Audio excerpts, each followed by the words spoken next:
살기로 했네. 주님 뜻대로 살기로 했네. 주님 뜻대로. 마을과 들로 말하면 유다 자손의 일부는 기럇 아르바와 그 주변 동네들과 디본과 그 주변 동네들과 여갑스엘과 그 마을들에 거주하며, 또 예수아와 몰라다와 벳벨렉과 하살수알과 부엘세바와 그 주변 동네들에 거주하며, 또 시글락과 무고나와 그 주변 동네들에 거주하며, 또 에느림몬과 소라와 야르뭇에 거주하며, 또 사노아와 아둘람과 그 마을들과 라기스와 그 들판과 아세가와 그 주변 동네들에 살았으니, 그들은 부엘세바에서부터 흰놈의 골짜기까지 장막을 쳤으며, 또 베냐민 자손은 게바에서부터 믹마스와 아야와 베델과 그 주변 동네들에 거주하며, 아나돗과 놉과 아나냐와 하솔과 라마와 깃다임과 하딕과 스보임과 느발랏과 로드와 오노와 장인들의 골짜기에 거주하였으며, 유다에 있던 레위 사람의 일부는 베냐민과 합하였느니라. 느헤미야 11장은 성전 재건과 언약 갱신 예식을 마치고 이스라엘 지도자들과 백성들이 예루살렘과 그 인근 마을에 자리 잡게 된 내용을 전해주고 있습니다. 어제 본문인 느헤미야 11장 1절부터 24절까지는 예루살렘에 정착한 백성의 지도자들과 일반 백성들 중에서 제비 뽑힌 10분의 1의 자손들이 가문별로 기록되어 있습니다. 그에 비해 오늘 본문은 나머지 10분의 9에 해당하는 백성들이 정착하게 된 동네와 마을 기록하고 있는데요.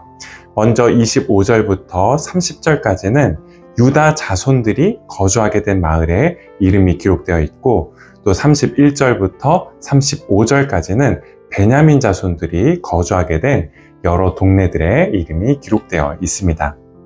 한편으로 이 목록은 예전에 조상들이 살던 거처들을 이스라엘 백성들이 조금씩 다시 회복해 가고 있다는 것을 보여주고 있는데요. 오늘 본문 30절 말씀입니다. 또 사노아와 아둘람과 그 마을들과 라기스와 그 들판과 아세가와 그 주변 동네들에 살았으니, 그들은 부엘세바에서부터 흰놈의 골짜기까지 장막을 쳤으며.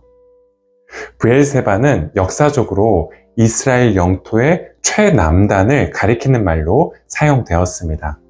하나님께서 본래 유다 지파에게 주셨던 그 땅을 가장 남쪽에 이르기까지 조금씩 회복해가고 있었던 것이죠. 하지만 그렇게 예전 조상들이 살던 곳에 그들이 자리 잡기 시작했다라고 해서 아직 완전히 자리 잡은 건 아니었습니다. 이 점을 두 가지로 확인해 볼 수 있는데요. 먼저 느헤미야 11장에 소개된 마을과 동네의 목록은 유다 지파와 베냐민 지파가 본래 기업으로 할당받았던 지역들의 목록과 비교해 볼 때 많이 축소되어 있었습니다. 예를 들어 여호수아 15장을 보면 유다 지파가 받은 기업이 20절부터 63절까지 아주 길게 나열되어 있는데요.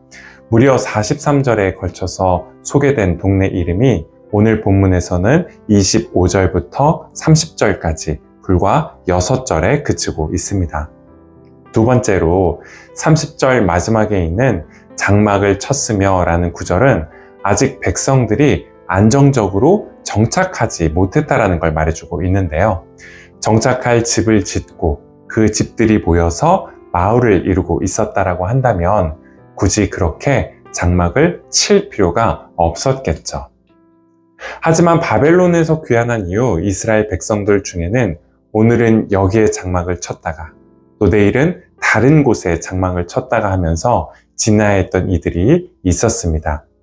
그렇게 지내면서 그들이 어떤 마음이 들었을까요?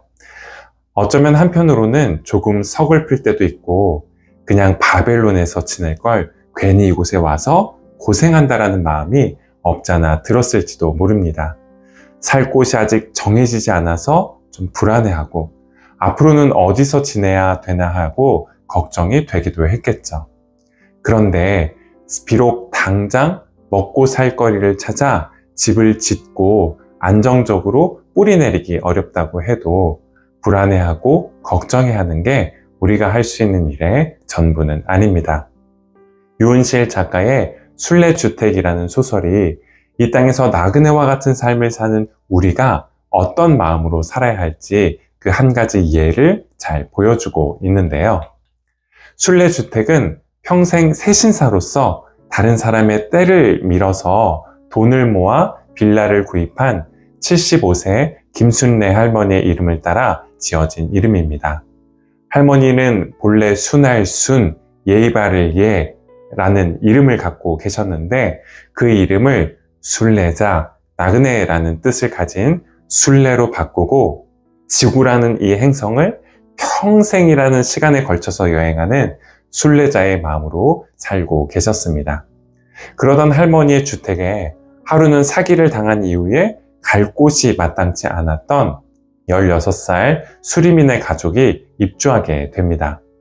할머니는 땀 흘리지 않고 돈을 버는 건 올바른 일이 아니라고 생각하셨고 기본적인 생활을 하는데 쓰고 남은 돈을 어떻게 할 것인지가 늘 큰 고민이셨기 때문에 임대료를 시세에 따라 정하지 않고 필요에 맞춰서 훨씬 더 저렴하게 정하셨는데요.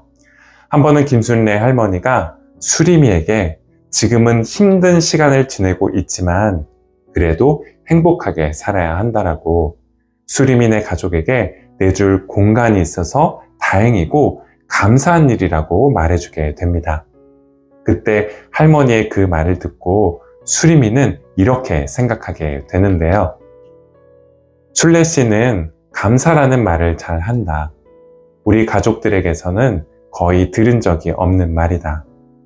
순례 씨가 좋아하는 유명한 말, 관광객은 요구하고 순례자는 감사한다가 떠올랐다. 나도 순례자가 되고 싶다. 순례자가 되지 못하더라도 내 인생의 관광객은 되고 싶지 않다.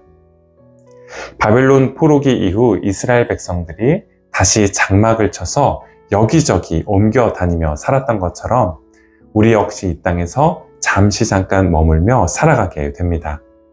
그런데 그렇게 살아가시면서 여러분은 순례자로 살고 계십니까? 아니면 관광객으로 살아가고 계십니까?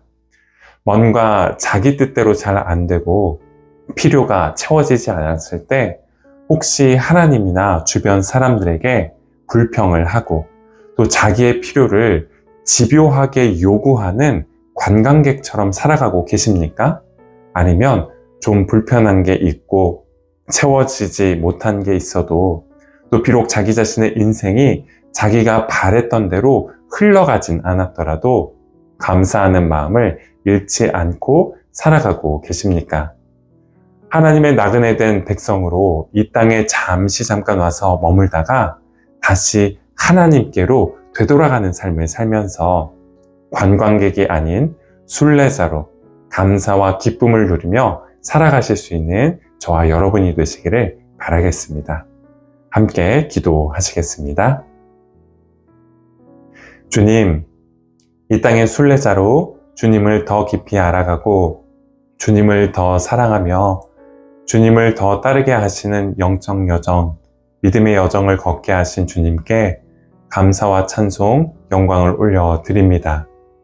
저희에게 채워지지 못한 필요가 있고 이루지 못한 소원이 있으며 매일매일 장막을 거둬 다른 곳으로 이동해야 하는 것과 같은 여러 불편함이 있어도 먹을 것과 마실 것, 입을 것을 공급해 주시고 저희가 지닌 가장 깊은 열망과 사랑을 통해 영광 받으시며 저희가 뿌리 내리고 거할 거처가 되어주시는 주님 안에서 매일의 삶을 감사와 기쁨으로 빚어가게 하옵소서.